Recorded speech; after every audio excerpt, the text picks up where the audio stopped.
Welcome, guys, back to the I Love Wrestling podcast. I'm your host, as always, Justin Wright. Today, we are welcomed with the big picture, Nick Kotas. How we doing, man? I'm doing good, man. How are you? Excited. Glad to be on here, ready to get this show rocking and rolling. Yeah, happy we can make this happen, man. Definitely. Here on the I Love Wrestling podcast, we always start at the same place. And that's naturally, where did you find wrestling and how did you fall in love with it? So I would say that how I found wrestling, I would say I got introduced to it at a really young age. Okay. I think I legit think my first memory of life is wrestling related. Like I remember being like 3 years old and watching a Thanksgiving episode of SmackDown in Okay. like 2001. So it's legit one of my first memories of life. So it's as long as I've been around is about as long as I've been a fan. So Okay.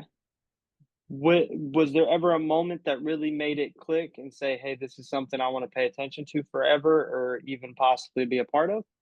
honestly, no. I it was something that I was always a fan of. I was a fan my entire childhood. I was the wrestling kid in school. Um, and then there came a period of time where I just kind of like disengaged with it. I just kind of got less interested in it. I mean, it's honestly not that uncommon for you go through middle school, high school, wrestling becomes less cool and you kind of venture off into different things. But I circled back around to it probably around the time that I think it was when The Rock came back in 2011 is Okay. when I circled back to it. And so I've always been a fan, always been watching, but and always been keeping tabs on what's going on. But yeah, so Do you have a memory of like your first live event? yes, I do. My first live event was a SmackDown in like 2004, and I Okay. think I actually remember the episode. It was the episode. There was a brief period of time where this is after The Undertaker returned as the Dead Man in 2004. There was a brief period of time where he was controlled by Paul Heyman. Hmm. And this is when he came out and he like tombstoned all the baby faces. It was like Booker T, RVD, John Cena. It was that episode of SmackDown. That was my first live event. Okay. And I don't know why, Oh, but I vividly remember that. okay. I always like to hear the first live experience because, like, Yeah. for instance, like I grew up watching Raw, SmackDown, but like I think my first core memory was at a smaller like indie show. It was like a death match indie show. So like four or five watching people like stab each other in the foreheads with forks and just crazy stuff. It was so it's always interesting to see um, Yeah. So where like that's everybody. Go ahead. that I was gonna say that's the thing that like I never went to an indie show. Legit. I My first indie show I think came probably a year before I started training. Okay. So like I never as a kid went to an indie show. I would always see flyers as a kid and I would always be so confused because I just never knew anything that wasn't WWE or TNA or stuff like that. So when I would see those flyers, I'd be like, I'd be so confused. I'd be like, this isn't wrestling. Did you ever watch any like indie clips or anything growing up? I think I did like subconsciously, like I would see the clips on YouTube or something like that and just never know where it came from. Okay. And that would kind of be like I would never expand on it. I would just like accept that it happened and just never know where it happened. And so like yeah, I'd just be like, oh okay, that happened, I guess, somewhere. But I Okay. don't know. Yeah. So going through school, were you an athlete? Did you participate in other sports and stuff? I see like I would. on Instagram and stuff you play basketball a lot. Is that something I that you do. Yeah, partake yeah, yeah. in? Yeah, big baseball, basketball guy. I played football. There's not really a sport that I didn't play or at least give a shot. Ironically enough, Wrestling, I think, is the only sport that I didn't participate in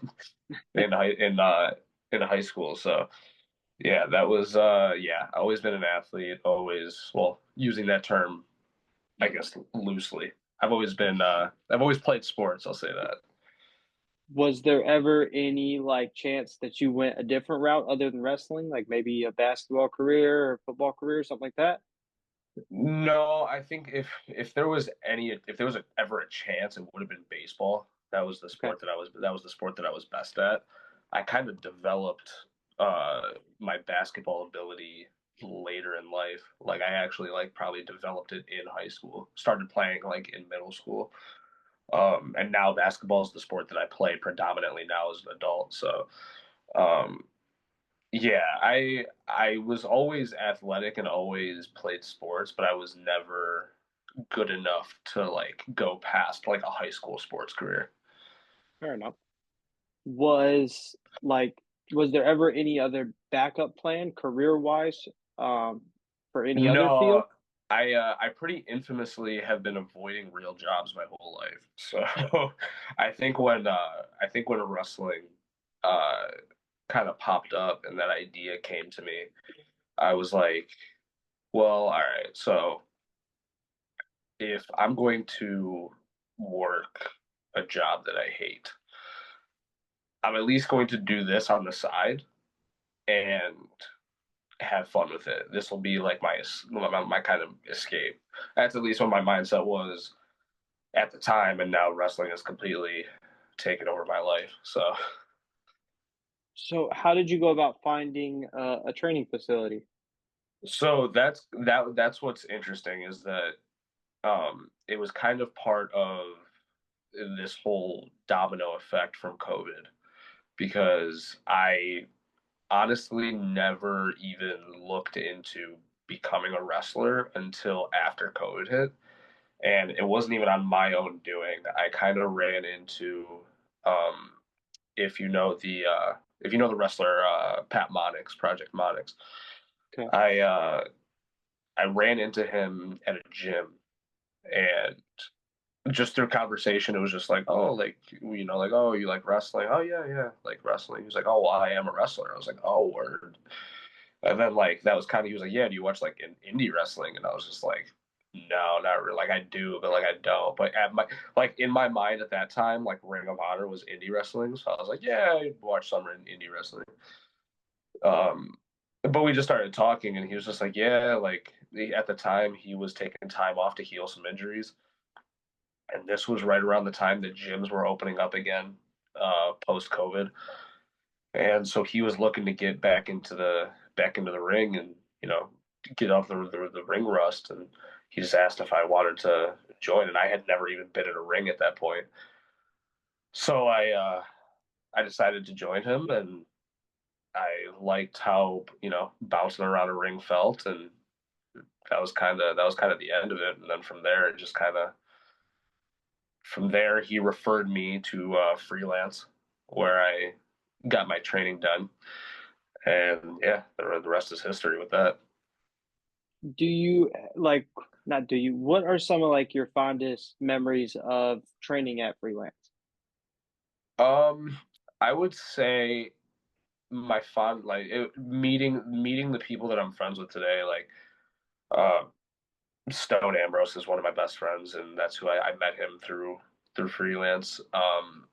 I think I look back on that time more as like my just like developing years, like just learning, trying to learn as much as I can, trying to be involved as much as I can. Obviously learning, taking your bumps, learning how to, you know, learning all the holds, and yeah, that was an interesting time.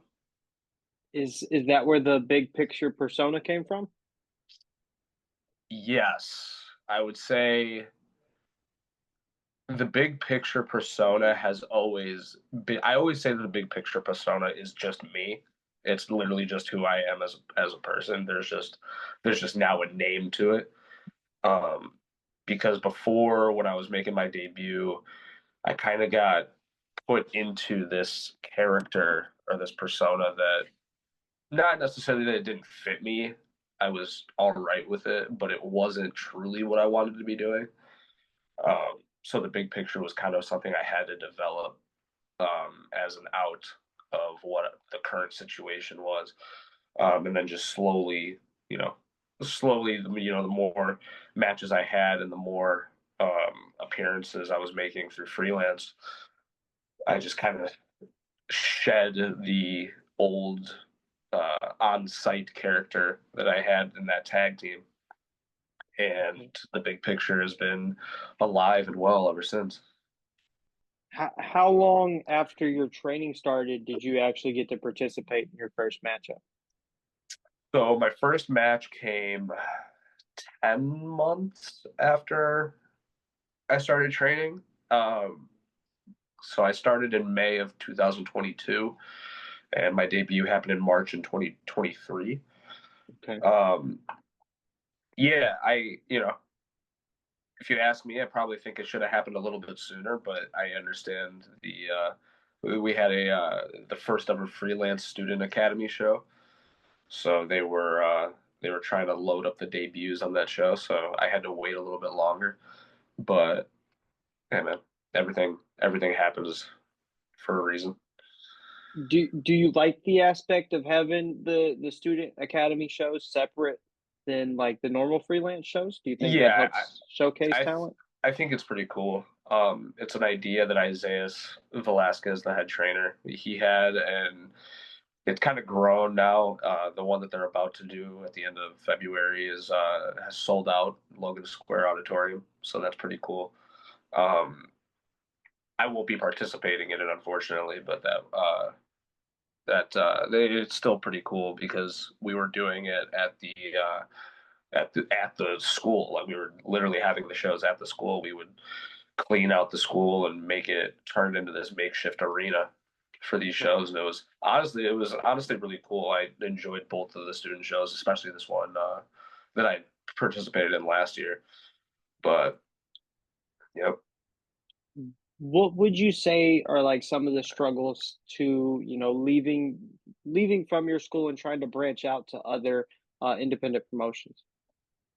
Um, it, I would say the struggle, especially for me, because I left freelance altogether and now I'm at CSW, Chicago Style Wrestling. I would say that it's just kind of every place you go to is like a new job interview almost because you know you got to pay your dues every new place that you pop up because they don't know you from a hole in the wall, so you're trying to convince them to give you an opportunity. So um, I would say for me, leaving freelance altogether and moving to a new school, it felt like I was restarting. It felt like I had built a little bit of equity in freelance, and now I'm erasing all of that to go to CSW and basically start brand new. So it can be difficult, but um, that's what wrestling is just constantly having to show your best face everywhere you go, no matter if it's within 10 miles of you or if you're going state to state. Everywhere you go, you're showing your face to somebody new and you're trying to convince them to give you an opportunity. So What would you say are like the biggest differences between training at freelance and training with CSW? um I would say that CSW is definitely more old school, Okay. with Steve Boz as your trainer. Anybody that knows Steve Boz knows that that in itself is an experience, just knowing him. But I would say like freelance was much more like it's funny too because Isaiah is the head trainer at freelance and he was trained by Boz.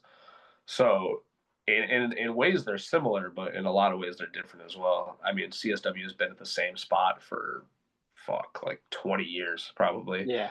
maybe even longer. Um, and CSW is a very like get in there and go kind of learn on the fly, whereas like freelance will more so like break the class up into, beginner and experienced, and then like you learn, like you got one group over here that's learning how to lock up, and then the other group is learning, just doing like run spots and just trying to like sharpen their tools. So I would say probably that's the biggest difference. While we're on the subject of Steve Boz, at his last event, he turned heel for the first time at CSW. He did, Um, yes. was that a shock to the locker room? Were you guys expecting that? Yeah, no, that was definitely a shock. Sitting at the monitor watching that play out was definitely pretty funny. And so the shock on the crowd said it all. I mean, Yes. first it was Marche, and then they thought Boz was coming to make the save, and that is not the case. No, it So was not. it's gonna be interesting to see how in the next couple shows that unfolds.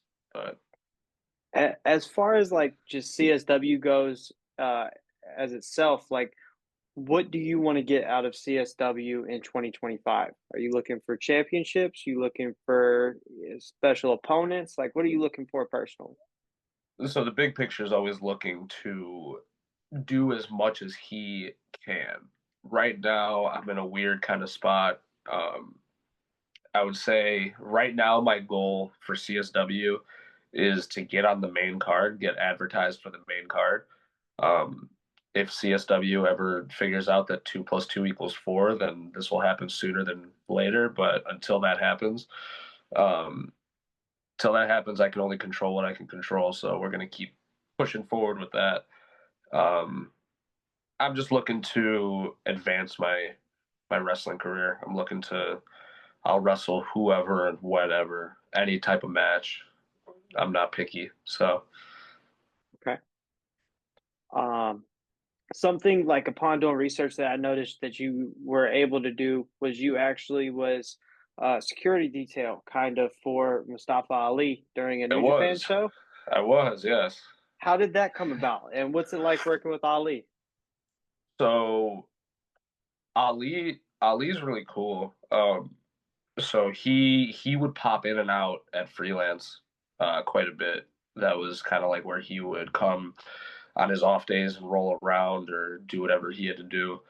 Um, that was just a situation of he needed guys for it was the same group of guys. We ended up being split in half, and some of us did Jack Perry's entrance for that New Japan show, and some of us did Ali's.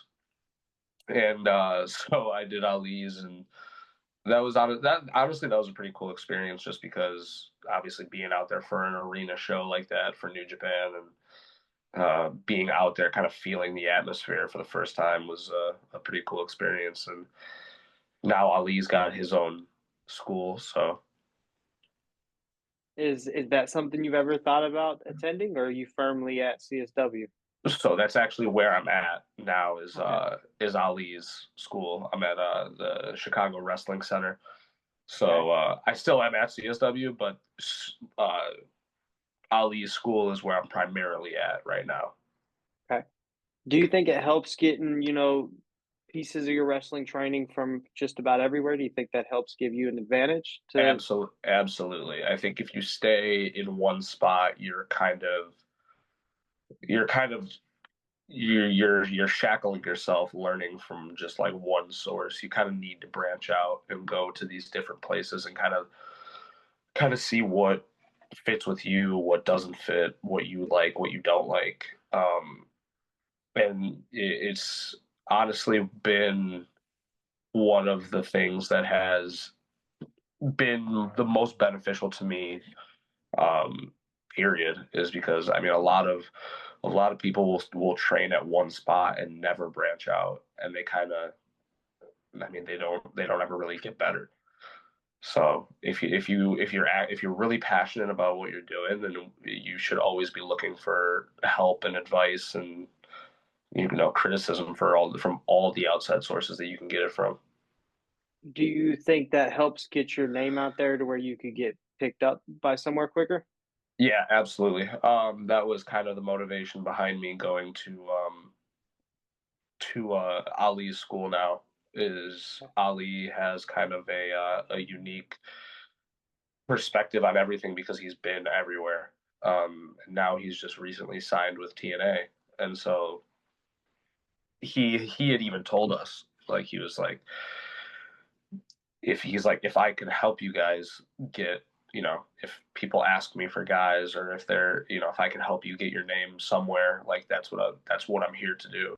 So that's really cool from him to offer that. And I think that's definitely, especially like even going from freelance to CSW like I did.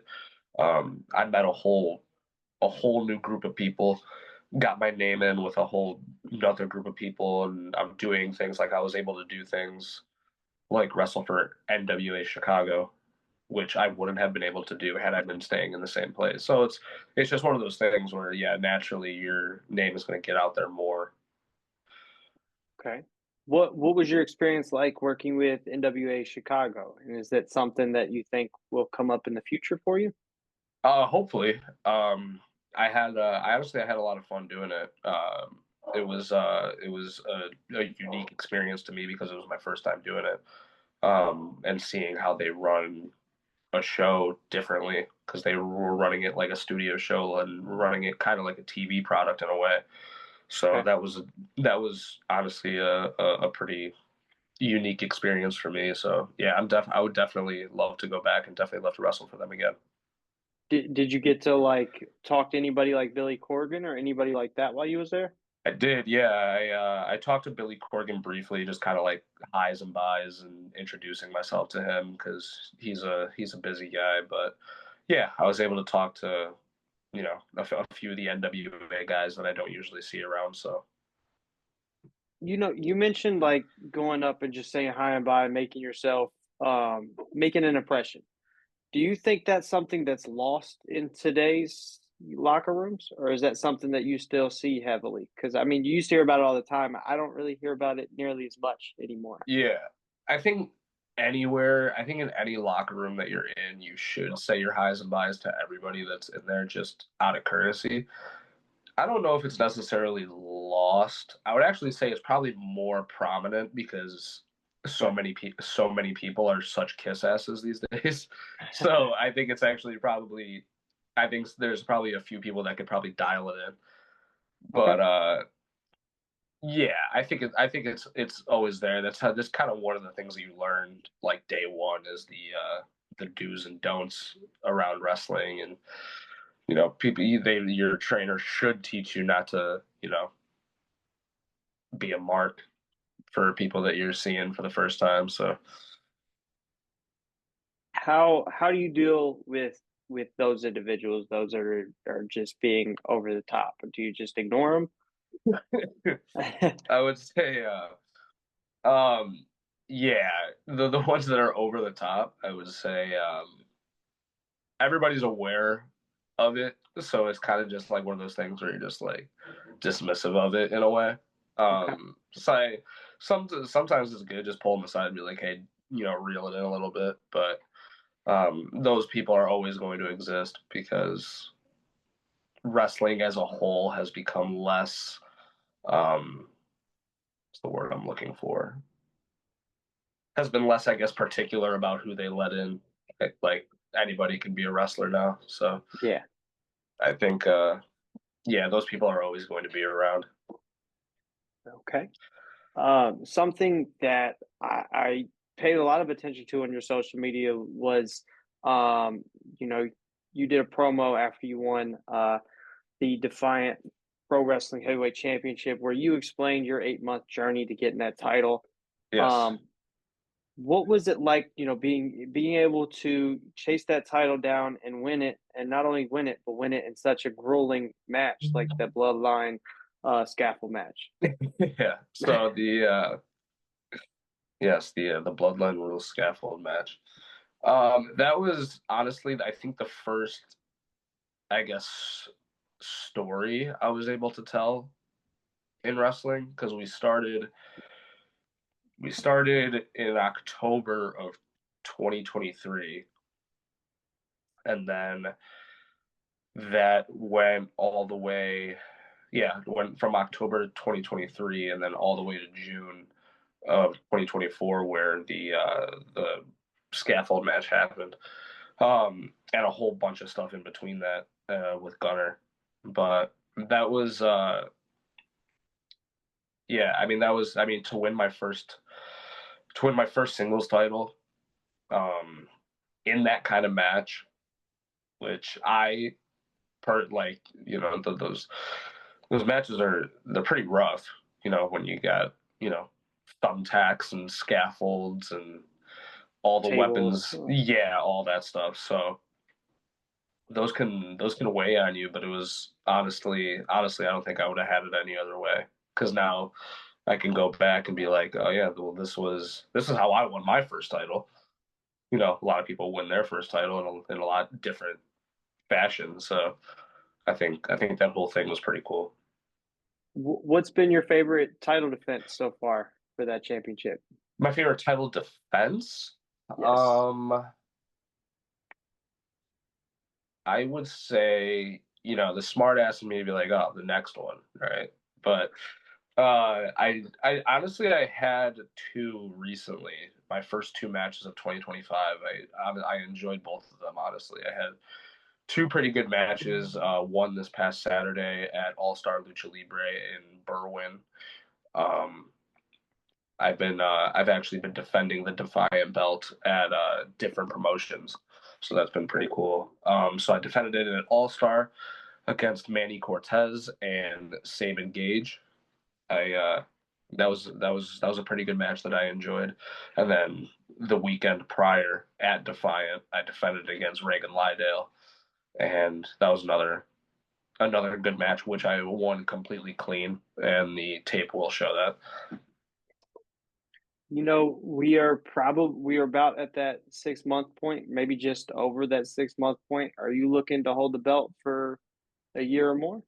Oh yeah, we're absolutely we are locked in. We are guns ablazing, moving forward. We are defending it anywhere and everywhere, and I not letting this thing go anytime soon. Do you think winning the championship gave you any more responsibility? A little bit, yeah, I would say so. I think anytime that you are trusted to be the guy in a promotion, I think that obviously comes with responsibility, because you are representing that promotion now. So it's business as usual in a lot of ways. I think if you hold yourself accountable and hold yourself to a standard, that's kind of the way you should carry yourself anyway. But now that I have a physical title with me, I think now it honestly just is more, I guess, more proof and more validation, and you just gotta, and now now you're the guy, and now you hold the belt. How does it feel to have the locker room and management, so to speak, behind you? It feels good. I think I've always kind of, for better or for worse, kind of not cared what people thought about me. But when, Okay. it does feel good when you get that validation from other people, and they acknowledge the work that you've put in, acknowledge what you're doing in the ring and what you're doing and with the product that you're putting out there. So when like I said earlier, like when they give you the validation of putting the title on you, yeah, of course that feels good. Um, Seeing as how we are on the break of 2025, we just are now getting the ball rolling. Yep. What would you say are the goals, or what is the big picture for you in 2025? The big picture is to keep expanding on what we're already starting to build, get the ball rolling, wrestle at more promotions. Like I said earlier, get on the main card of CSW, get on more shows, more prominent promotions. I want to wrestle for AAW. I want to wrestle for Dreamwave.